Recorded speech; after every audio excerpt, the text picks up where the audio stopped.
Hi friends, welcome to Nishi vlogs. ఈరోజు నేను చెప్పే కథ పేరు పరమానందయ్య శిష్యులు. పరమానందయ్య ఒక గురువు. ఆయనకు 12 మంది శిష్యులు ఉన్నారు.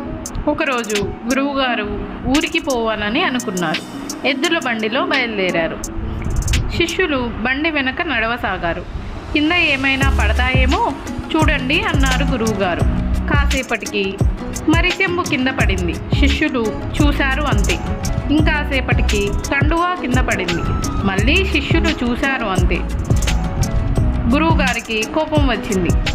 బడుద్దాయిల్లారా, కింద పడింది బండిలో వేయాలని తెలియదా అని కోప్పడ్డారు. ఈసారి ఏది కింద పడ్డా బండిలో వేయండి అని అన్నాడు గురువుగారు.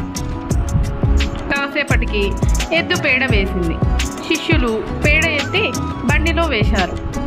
ఆ పేడ కాస్త గురువుగారి మీద పడింది. గురువుగారికి ఇంకా కోపం వచ్చింది. శిష్యుల వీపు విమానం